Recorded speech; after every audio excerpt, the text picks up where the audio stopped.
Alright, so Costa Rica. You've probably seen the pictures, right? The endless green, those perfect beaches, maybe a sloth hanging out. But let me tell you right off the bat, this place is so much more than just a pretty postcard you stick on your fridge. It's not just another spot on the map to check off your list.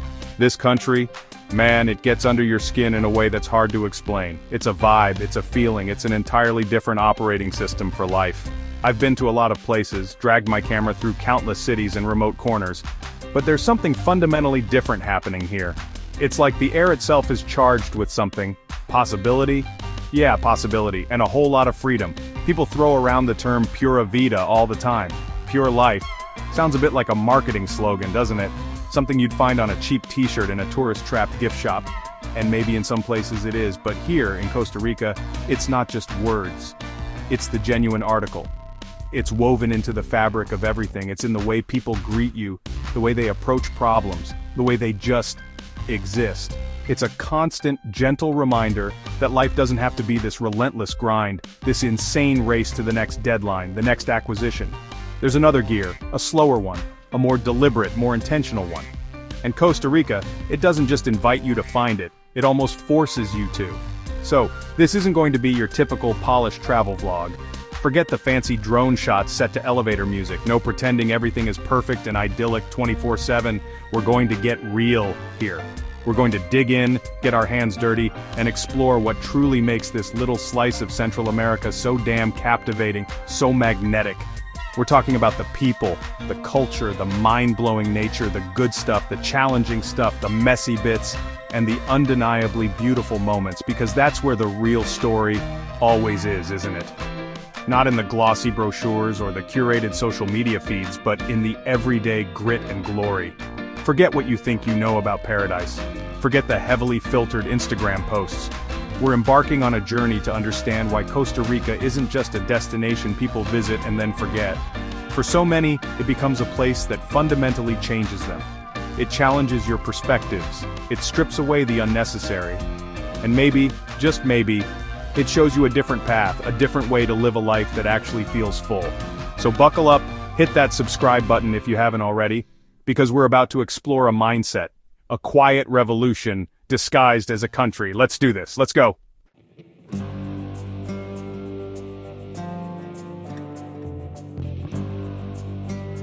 Why do people come here and then just stay?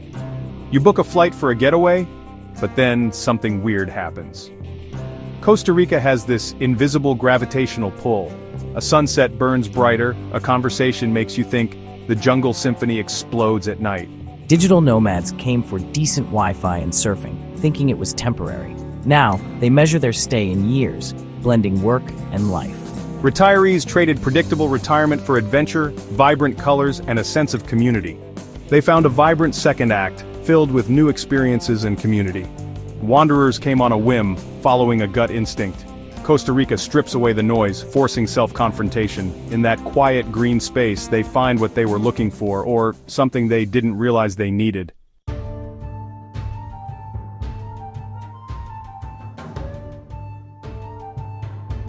Alright, let's talk about the land itself. The actual dirt, rocks, and water.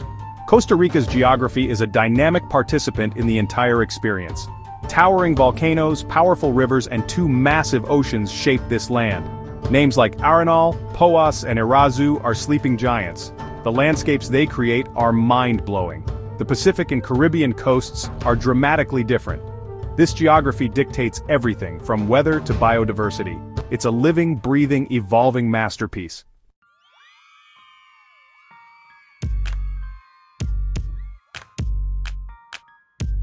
Alright, so you hear this phrase everywhere in Costa Rica. Pura Vida. It's on t-shirts, it's how people say hello, goodbye, everything's cool.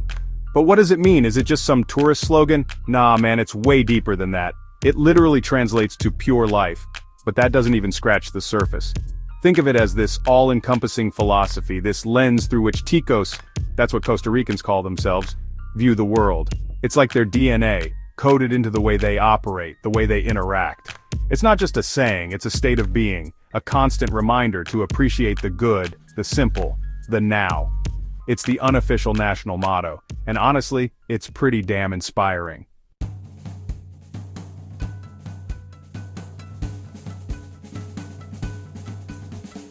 Alright, let's talk about the women of Costa Rica, the ticas. You hear a lot of things, maybe see a lot of images, but like anywhere, the reality is way more nuanced, way more interesting.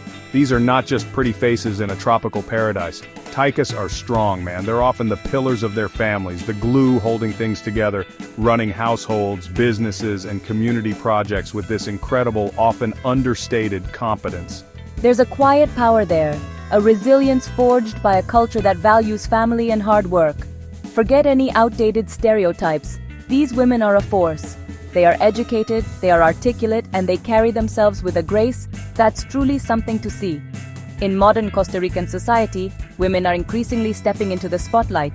You see them in government, leading major companies, driving innovation in tech and sustainability, all fields. There's a real push for equality, and you can see the progress. But what's interesting is how this coexists with deeply ingrained traditional values, especially around family. It's this unique blend, this balancing act, that defines many ticas. They can be a CEO and still make sure everyone in the extended family feels cared for. It's not a contradiction, it's a testament to their capacity and their dedication. The respect they command isn't just handed to them, it's earned through their actions and their integrity. Now, respect. How are women viewed and treated? Look, machismo is a thing in Latin America and Costa Rica isn't immune, but there's also a very strong, very visible current of respect and often real admiration for women. It's complex, no doubt. But on a day-to-day level, there's a general courtesy, a warmth in interactions. Public displays of affection are common, sure, but beyond that, there's a sense that women are valued members of society, their contributions recognized. It's not some fairy tale land of perfect gender equality, nowhere is. But the baseline here feels different, more considerate than what you might find in other places. You see it in family dynamics, in public spaces. And family, motherhood, these are huge. For many ticas, these roles are central to their identity, deeply cherished. But here's the key, it doesn't define them. It's not a limitation. Women are multifaceted. They pursue careers, passions, education, with the same fire they bring to their families. Family is the bedrock, the foundation, but it's not a cage. This strong sense of belonging, of being essential to the family unit, actually fuels their confidence in other areas of life. It gives them roots, and from those roots they grow in all sorts of directions. It's a powerful dynamic to witness.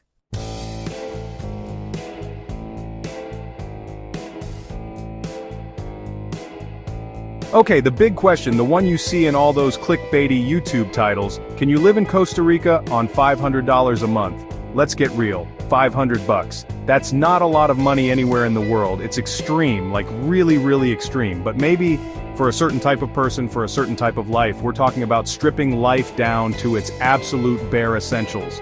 It's a slower, more grounded way to exist, forced by the constraints of a tiny budget.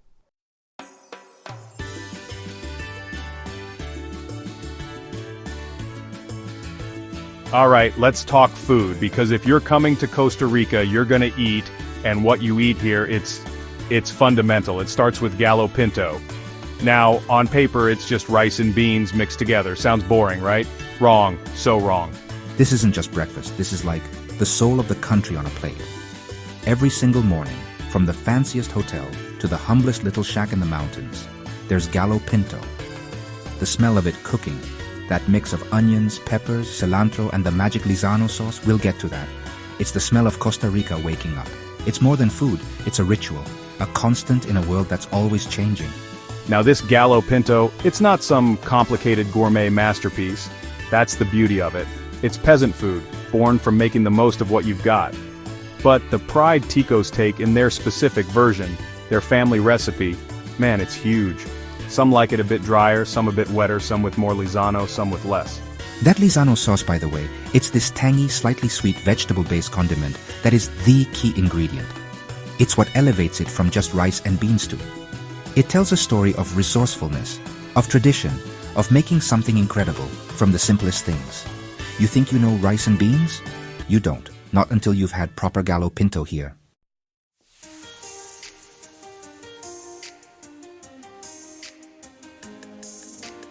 So, who's actually making the jump? Who's packing their bags and saying, yeah, Costa Rica, that's the spot? Well, there's this whole new wave, a tidal wave almost, of digital nomads. These are the folks who can work from anywhere with a laptop and a decent internet connection. And guess what? The internet here, surprisingly solid in a lot of places, plus the time zone, it lines up pretty well with North America, which is a huge bonus. They're not just running away from the 9-to-5 grind. They're actively designing a life that's more intentional. Imagine coding with your feet in the sand, or taking a Zoom call while a monkey swings by your window. It sounds like a cliché, but it's happening. And it's not just freelancers, we're seeing a surge of entrepreneurs, people starting all sorts of businesses. You've got tech startups finding a niche, wellness retreats capitalizing on the whole Pura Vida vibe, boutique eco-lodges, artisanal coffee shops, organic farms. They see opportunity here in a country that genuinely values sustainability, that has this incredible natural backdrop, and a pace of life that, frankly, is a lot more human. They're bringing new ideas, new energy, a global perspective. It's this cool fusion, this blend of local charm and international ambition. It's like the country itself is evolving right before your eyes. Now, it's not all sunshine and toucans for these go-getters. Let's be real. Navigating the bureaucracy, the infamous manana culture, where tomorrow can mean, well, not today, that can be a serious challenge, especially if you're wired for speed and efficiency. Things move at a different pace here, but the payoff, the reward for that patience, for that persistence, it's a life with arguably more meaning, a deeper connection to the natural world, and often a really supportive community that's also chosen this path. It's a trade-off, a big one. But for many, the chance to build something real in a place like this, it's worth every hurdle. And how do they fit in? That's the million-dollar question. Some, admittedly, create these little expat bubbles, sticking to their own kind. But the ones who really thrive, they're the ones who make an effort. They learn Spanish, even if it's just a little. They partner with locals. They try to understand the culture, not just impose their own. It's about contribution, not just consumption. They're adding a new, vibrant thread to Costa Rica's already rich cultural tapestry. It's a dynamic, ever-changing scene, and it's fascinating to watch it unfold. This constant influx keeps things interesting, that's for sure.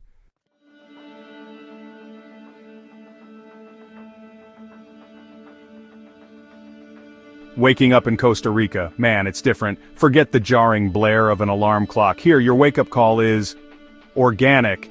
It's the guttural roar of a howler monkey echoing through the trees. Sounds like a dinosaur, seriously. Or it's the insane symphony of tropical birds, each one trying to outsing the other. The sun punches through early, painting the sky, and there's this incredible freshness in the air. It feels like the world is literally brand new, every single morning.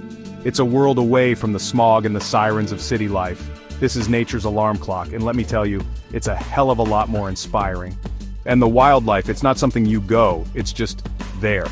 It's part of your daily commute, your backyard scenery. You'll be sipping your coffee and a toucan looking like a cartoon character brought to life will land on a branch nearby. Sloths, moving in super slow motion, hanging out in the trees along the road. Iguanas, aka tree chickens, aka giant lizards, just basking on a sunny wall. It's not a zoo exhibit, it's your neighborhood. You learn to share your space. This constant, casual proximity to wild creatures, it does something to you. It's humbling. It makes you feel small, in a good way. It's a constant reminder that we're just a small part of this big, beautiful planet. You see people embracing this early start, this connection. Yoga at sunrise is a big thing. Picture this, a beach, waves gently lapping, the sun just peeking over the horizon, and a group of people flowing through their poses.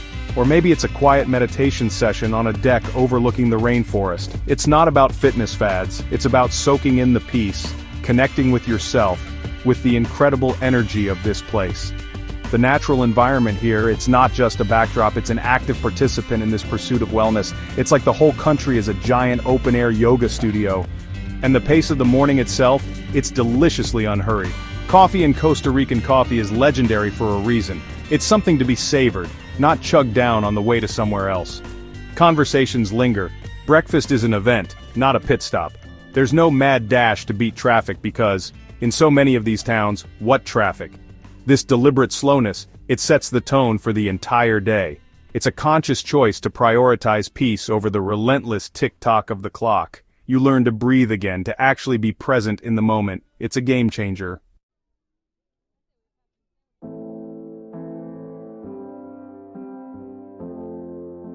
Alright, so you land in Costa Rica, right? And the first thing that hits you, harder than the humidity, is this: lack of rushing. I'm talking, you're used to that New York minute, that go, go, go, everyone's got somewhere to be, like yesterday. Here, it's a different planet.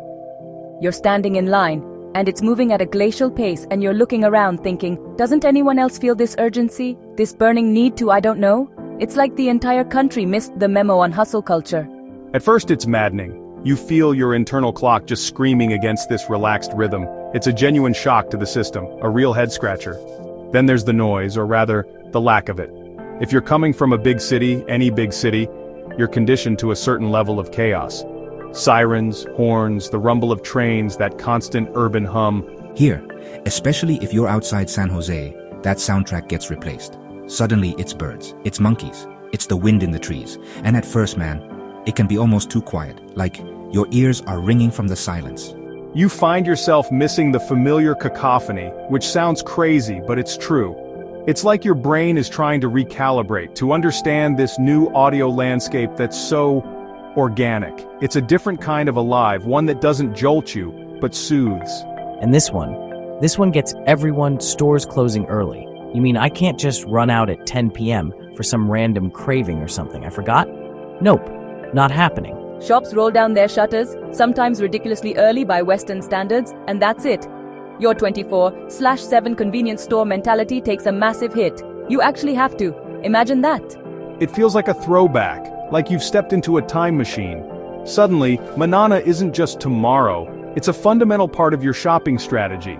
It forces a kind of mindfulness about your needs, which, let's be honest, is probably a good thing, even if it's initially super inconvenient. But then, slowly, you start to see the why behind all this. It's not about being inefficient or backwards, it's about priorities. The reason things aren't rushed, the reason shops close, it's because there's a deep-seated value placed on other things. Family time, personal well-being, actually enjoying your damn life instead of just working through it. Community connections over constant consumerism. It's a societal choice, a collective agreement that maybe, just maybe, there's more to life than endless productivity and the pursuit of. It's a fundamental difference in how life is approached, and it starts to seep into your consciousness.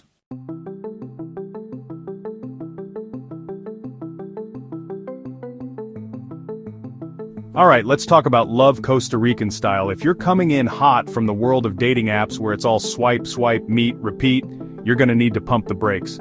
Hard. Things here, they often move at a different pace. It's less about instant gratification and more about, actually getting to know someone. Think more old-school courtship, less transactional hookup.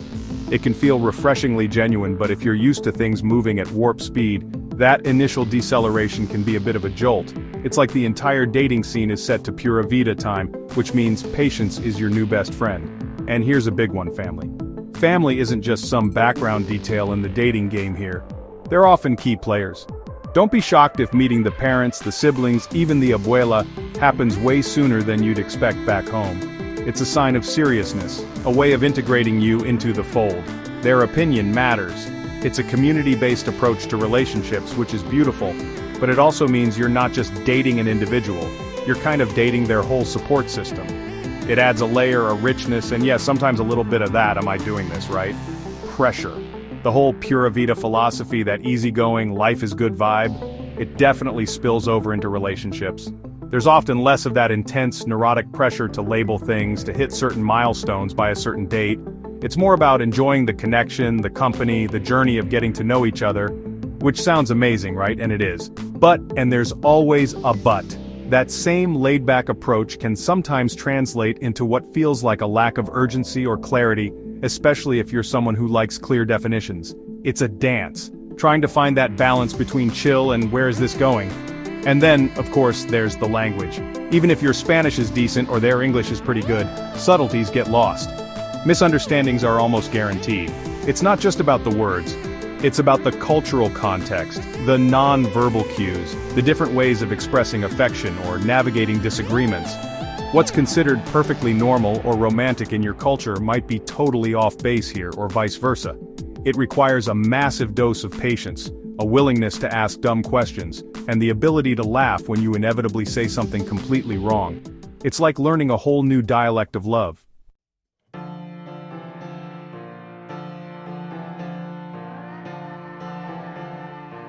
Alright, so you're sitting there, maybe on your couch, maybe on a crowded train, and Costa Rica's just been flashing across your screen. Monkeys, beaches, that whole Pura Vida vibe. It's got its hooks in you, doesn't it? You can almost taste the coffee, feel the warm rain. But hold up, dreams are awesome, but they don't conjure up a visa or a long-term plan. That's where the real work kicks in. We gotta talk brass tacks, the stuff that makes this more than just a daydream. This is where your passport meets the immigration desk. It's about taking that idea and hammering it into something solid. First up, the tourist visa. That's your golden ticket, 90 days to explore. 3 months to see if this place resonates with your soul. But 90 days evaporate quickly, faster than a cold imperial on a hot day. So what happens when day 89 rolls around? What's the next play when the clock is ticking? That's the question, isn't it? The one that separates the dreamers from the doers. This is where it gets interesting, looking beyond the tourist trail. You've got options to extend your stay, to make it your actual life. Ever heard of the digital nomad visa? Costa Rica rolled out the red carpet for digital nomads. Imagine your office is a beachfront cafe with killer views. It sounds like a movie script, but it's a legitimate reality now. This isn't just a loophole, it's an invitation to live differently. And if the nomad life isn't your speed, there's residency. Think words like rentista or pensionado. They might sound intimidating, but there's paperwork involved. Bureaucracy is bureaucracy, no matter how many palm trees are outside. But these are established routes for those serious about calling Costa Rica home. They require commitment, but what massive decision doesn't? This is about building a longer-term connection. This is about saying, okay, Costa Rica, let's do this for real. So, here we are. We've walked this path together, haven't we? You and me, virtually trekking through the dense green of the rainforests, feeling the imaginary spray of those powerful Pacific waves.